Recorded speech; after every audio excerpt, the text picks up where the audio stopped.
days at the stick. From who's got it better than us to brick by brick.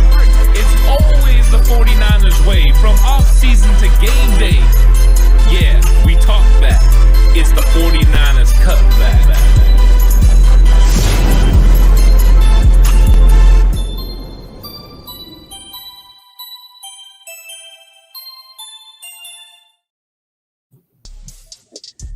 It's 49ers Cutback podcast time. Welcome to the show, everyone.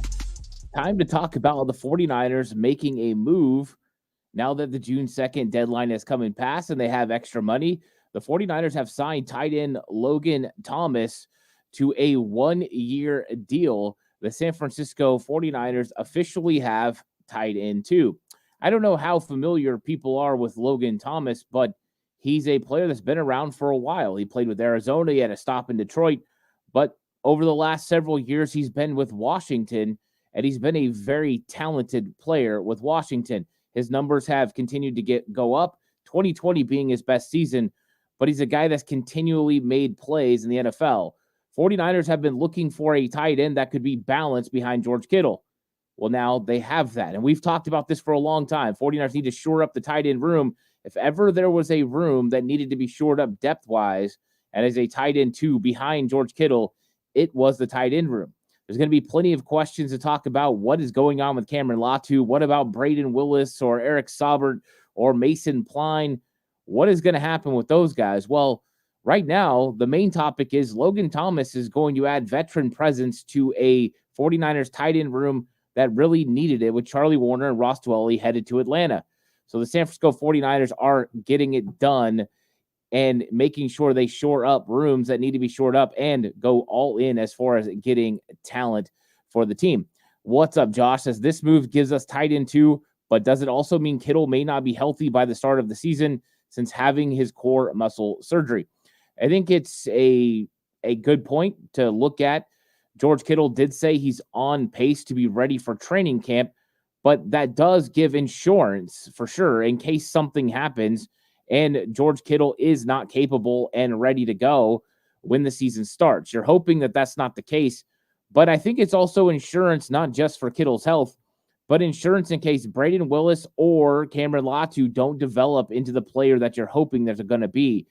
Latu is still not healthy. Now, George Kittle said in his presser that he believes Latu is going to be ready for training camp, but the fact that he's still not there means he's not getting key reps right now in the offseason, and Latu has a lot of growth that needs to happen. The talent is there, the athletic ability, the potential, but you've got a win-now football team. You can't hope that people are going to play up to the expectations you're hoping they're going to play for. You need these guys to go out there and make plays for your football team, going and getting a proven commodity that can do it while also still having players with upside that are going to have more years left on their contract. With Logan Thomas being a 1-year deal, you have flexibility in the future to go ahead and allow those young players to develop. It just gives them more time.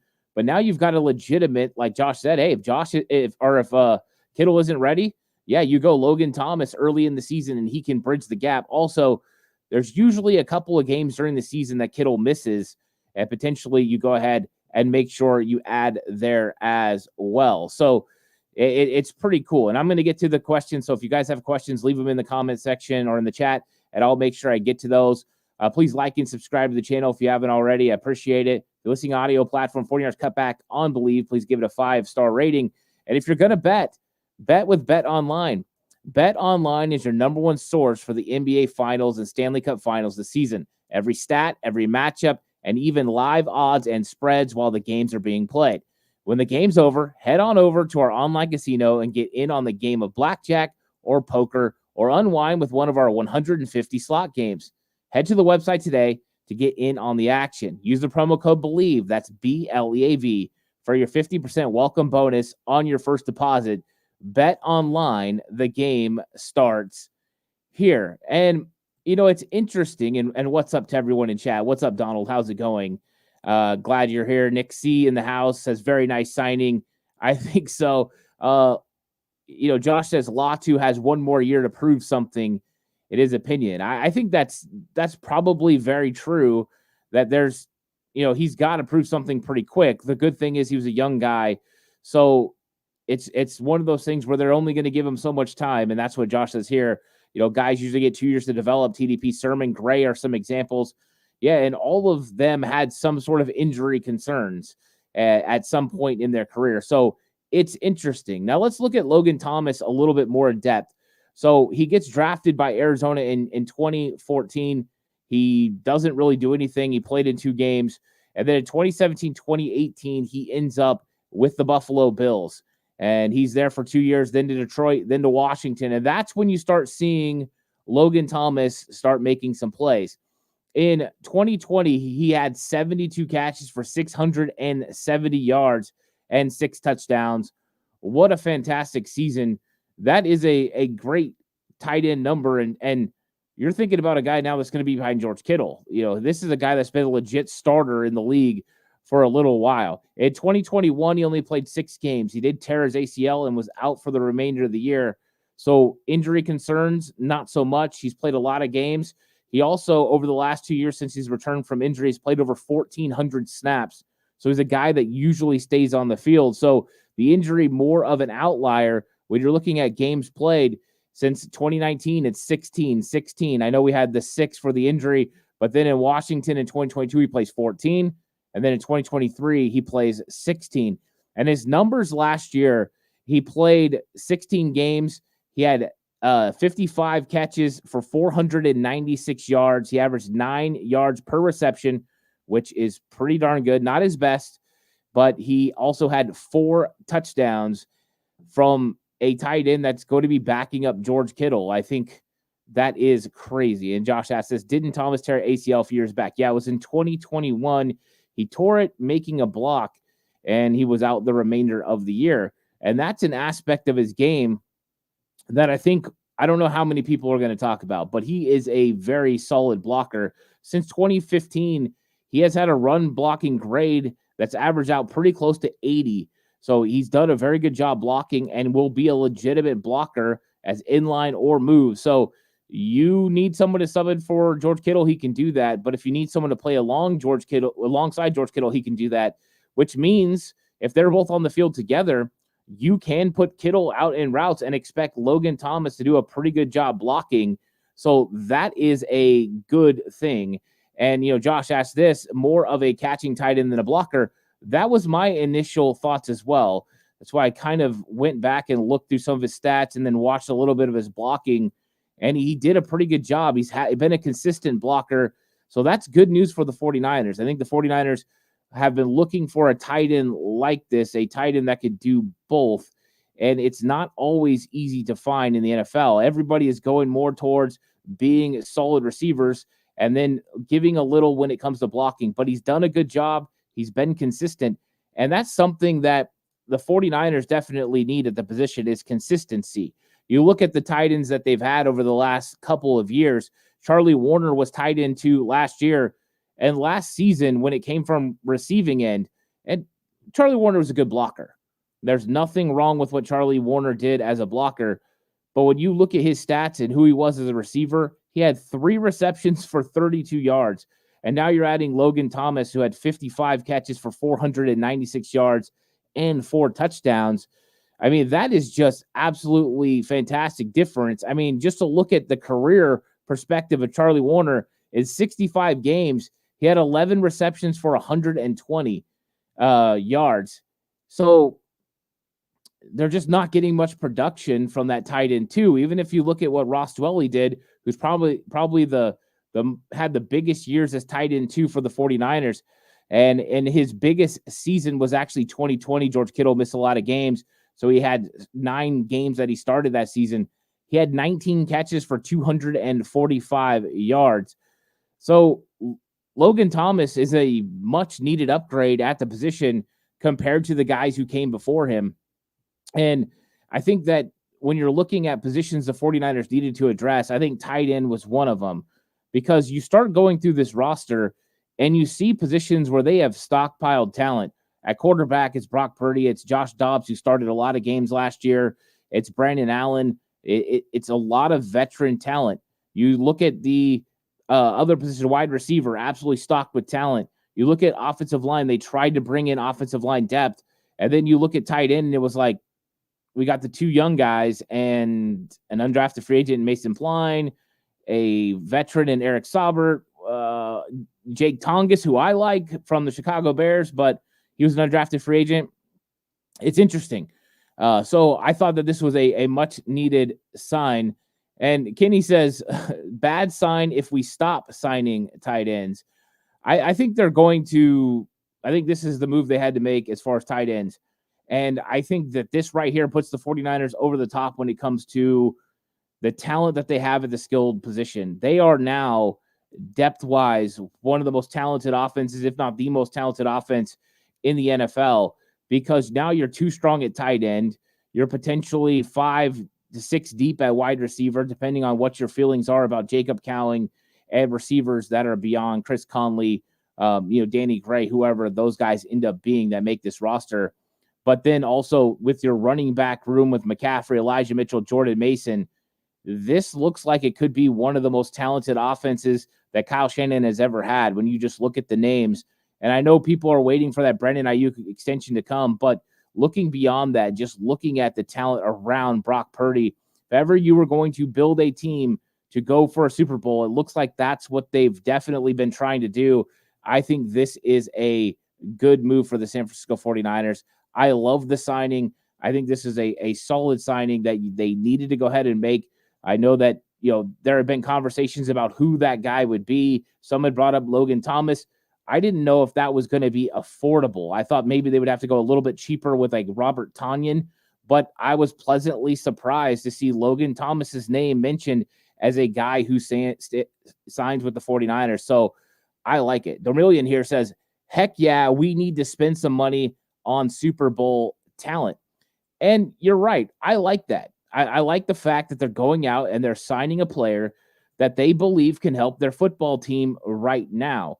They're not, being a team that's afraid to make moves that are going to help their football team now. And they have to do that. And they wanted to make other, I'm sure they would love for the young tight ends to step up and make plays. Last year, Cameron Latu and Brady Wilson developed so they didn't have to come to this situation. But when you're looking around the league and you find prime talent like Logan Thomas, who can step in day one and be a veteran presence in the room and a veteran player that can step in case something happens to George Kittle, and now you've got formidable offensive weapons that you can use when you're in certain personnel groupings, it's important because the 49ers run more 21, 22 personnel than any other team in the NFL, not named the Atlanta Falcons, but that's going to change, new coaching staff. But you never really had the talent to be a threat when you had two tight ends on the field in the passing game. They would make sure they took away George Kittle, but Charlie Warner, Ross Dwelly, whoever else they put out there, Tyler Kroft a little bit a couple years ago, they could cover with linebackers. They could cover them with safeties. They didn't put as much strain on the defense. Well, now with Logan Thomas, you have a formidable weapon who can catch the football in space, who can get a little bit of yards after the catch, but is a red zone threat as well. Big body individual. To me, this makes a lot of sense for the 49ers. I'm a huge fan of it. And so when you look at Logan Thomas, he's 6'6", he's 250 pounds. So guys who are getting excited about the size of Mason Pline, I know Pline is 6'7", 6'8", but still, Logan Thomas, a big guy. He came out and he was drafted in the 4th round, pick 120 overall in the 2014 draft. Last year, he had 15 starts, so this is a starting caliber tight end that you're adding as a backup. I'm sure he's hoping that this is going to lead to a Super Bowl victory, and I think he's probably hoping that he's going to get some more open looks with Kyle Shanahan calling the offense and the amount of weapons surrounding him. At some point, who are you covering? I've heard people talking about potentially Ricky Pearsall. Like, Ricky Pearsall is going to be an afterthought when you talk about the weapons that are out on the field. Same goes for Logan Thomas, the way Kyle Juszczyk sometimes goes ignored. So it's really interesting. He's played 30 games over the last 2 seasons, and he's done a very good job in that time. So now he'll be behind George Kittle. And when we're talking about that tight end room, Cameron Latu, question marks about his injury status, the way he looked not so good at training camp last year. It looked a little confused about where he was supposed to be and what he was supposed to do. You insure in case he's not ready. You got your guy. Mason Pline, the undrafted free agent. Eric Saubert, who we talked about a little bit, a veteran coming over for the Houston Texans, will understand what's supposed to happen as far as veteran leadership, can block a little bit, catch a little bit, but Thomas, a massive upgrade over Saubert. Jake Tongas, a guy that I like, an undrafted free agent last year out of Cal that went to the Bears, ended up making their roster as fullback. Halfway through the year, he gets cut, but George Kittle said he put on some size. I think he's an interesting player because he does have two-position versatility. And then, of course, Braden Willis, and the 49ers are going to have to make a decision, maybe potentially with one of those young players. Are you going to keep 4 tight ends? That is interesting. And Logan Thomas, this is going to be his 11th season in the NFL. He is 32 years old, wrong side of 30, but still had a very productive season last year. So it's big for the 49ers to go ahead and get players that can make an impact on their football team, and they definitely can. I like this from Josh. Josh says, Logan Thomas is Theo Johnson in this past draft, right? You got the size, the ability. He's probably not as fast as Theo, but you're right. The size, the weight, that type of player. It is the veteran look at what Theo Johnson is projected to be. So, yeah, if you like Theo Johnson in the draft, you're going to like Logan Thomas coming in and helping this football team. I like that. Let's see. Kenny had said that Logan hasn't played that much, but he has played a lot. He's played 1,400 snaps in the last 2 seasons without injury. He was injured after 6 games in the 2021 season with an ACL. So he has actually been playing some football lately. And, I like this from Josh, too. He says, it's not about yards for a tight end, too. You're right. It's not. It's about conversions on third down, so key catches and red zone catches, because you want to be able to load up when you get in the red zone and be able to run the football. And coming from that, when a team sells out on defense, you want to be able to have those 2 tight ends have the capabilities to get something done when they are going out for passes. Also, if you get them into a personnel grouping that makes them go big, they have to bring in extra linebacker, go to their base set, or even if you're in the goal line, bring in extra defensive linemen. Then you put Logan Thomas or George Kittle in space, they have the opportunity to win, and that's something they haven't had. Charlie Warner couldn't do that. Ross Dwelley couldn't do that. And so 49ers closest to that was Jordan Reed in 2020, but they never really got to see him and Kittle together because Reed was hurt so much. The difference between Reed and Logan Thomas is a significantly better blocker, so more of a threat that way. What's up, Mr. Corey? Mr. Corey's in the house.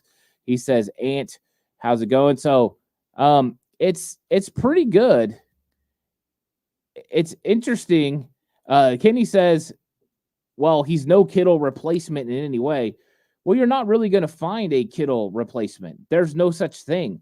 There's no one in this league that blocks the way Kittle does and then catches the football and has the ability for yards after the catch the way that George Kittle does. What you're looking for, though, is a suitable backup to go in there and get you, some of those numbers and make a couple of key catches.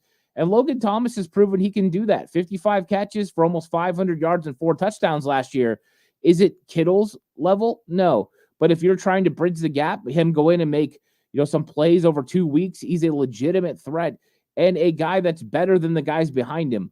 There's no possible way you're going to replace George Kittle. You're just hoping to limit the damage and get somebody that's going to be able to maintain. And Logan Thomas is one of those guys that could definitely do it.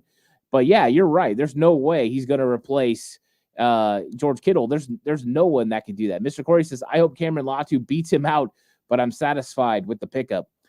I think it's very unlikely that Cameron Latu beats him out. When you look at talent, there's no reason Cameron Latu can't be a guy that eventually becomes Logan Thomas because of the size. They are definitely similar in size. He's got a lot of athletic ability. He's got a lot to learn when it comes to playing tight end. I would love Latu to compete. Him or Braden Willis are now probably on the hot seat to make this football team. 49ers not worried about one of those guys potentially not making it because they know they need a solid guy to play this year. But yeah, it's going to put every single tight end in that room on notice that they have to go get it done. And so that's what you got to do. And Josh says this is the best tight end 2 we've had in years. It definitely is. The 49ers have really been struggling when it comes to finding tight end 2. It was Ross Dwelley in 2019, and he did a superb job. In 2020, he had to play a lot more snaps than we even wanted him to play. because of the injury to George Kittle. And I think that he fell off a little bit when it came to blocking. For whatever reason, Ross Dwelley in 2020 or 2019 was a far better blocker than he was in 2020 and 2021. So they had to make a decision. And of course, Jordan Reed came in 2020. We talked about how that didn't quite work out. And since then, the 49ers have been looking for tight end too. They drafted Charlie Warner, a great blocker who they believed had receiving upside. The receiving upside never came. So they've been a little bit wondering what they were going to get from the position when it came to Dwelley and Warner. They've brought in veterans along the way. Tyler Kroft didn't quite work out. McCole Pruitt got hurt, didn't work out. Now they drafted two guys last year. It's not uncommon for the 49ers to draft two at the position. You draft two at the position, you had your bets of one of them is going to pan out. Last year, Cameron Latu looked underwater in training camp, and then he got hurt. And Braden Willis did okay along the way. He's got some growing to do and some learning, and we'll see what he looks like at training camp. But to me, 49ers are doing their best to make sure they're picking up talent and picking up guys to the position. And Logan Thomas was an absolute best tight end that we could have got right now. And I'm kind of glad they're comfortable and waiting for him to get that spot. They waited for the money to come and be available. And, you get the guy that you're looking to get, and maybe they're not done at other positions, but on offense, they had to make this move. Mr. Corey says, I agree, Ant. The Latu pick should have been DeJuan Jones. That's an interesting statement. A lot of people have been talking about DeJuan Jones. DeJuan Jones ended up being a superb player. 49ers normally like to test the waters when it comes to bigger linemen that they believe can fit their system. I wondered at the time how much they believed he reminded them of Troy Brown. When it comes to their tackles, if you can find an athlete like Trent Williams that can do it, great. Yeah, so, they were high on Cameron Latu. And I think Steve Sarkisian with Texas had a big reason why. He coached Cameron Latu during the transition from defensive end to tight end. He must have believed there was a so much upside still to come that they went with Latu. I had a 4th/5th round grade on Cameron Latu. But, when you're drafting at the end of the 3rd round, it's kind of a 4th round grade. We'll see what happens with Latu. DeJuan Jones, though, he was really, really fantastic. So it's cool. D'Amelia says, how did we get Shanahan to call more tight end plays instead of just using them as blockers all the time? Well, I think that's a good question and a reason why Logan Thomas makes sense. Because I think in that tight end room over the last couple years especially, only George Kittle has been a realistic option as a pass catcher. Charlie Warner had 3 catches for over 30 yards. Ross Dwelley caught 1 pass last year. They are not legitimate pass-catching options in Kyle Shanahan's system, so leaving them in is important. The problem was if you wanted the threat of a pass or run, you had to have George Kittle in there. George Kittle's a guy that you can make people believe he's either going to catch the ball or he's going to stay in and block. He was the only guy that was a dual threat tight end. So having him on the field and then leaving him in was a option they had to go with unless they used Kyle Juszczyk or found another way uniquely to get it done. So this will allow that to happen. Now when you have 2 tight ends on the field and you don't know which one of them is going to stay home, Logan Thomas could stay in the block, George Kittle could go out for a pass, or vice versa. You now have 2 guys that have the dual threat ability that the 49ers have been seeking. When you look at the young tight ends, Cameron Latu was supposed to be, he didn't look like it last year, but he's supposed to be a receiving threat who was going to develop as a blocker. And then Braden Willis was the opposite, the yin to his yang, a good blocker who's going to develop more as a pass receiver. So that's what they're looking for sure. And I think if they continue to develop, I think you are going to see them more involved. I think you'll see George Kittle going out more for passes, which is ultimately what Kyle Shanahan wants. He's just so important as well, blocking because of how good he is. So 49ers have been looking for it for a long time, and hopefully they've got it figured out now with Logan Thomas coming in to play the position.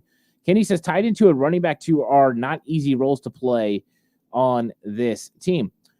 Yeah, I mean, you've got guys that are ahead of them that are leaps and bounds above the anything you could possibly have behind them. I mean, the odds of having a guy that's an offensive rookie or offensive player of the year like Christian McCaffrey, like they're just going to be a drop.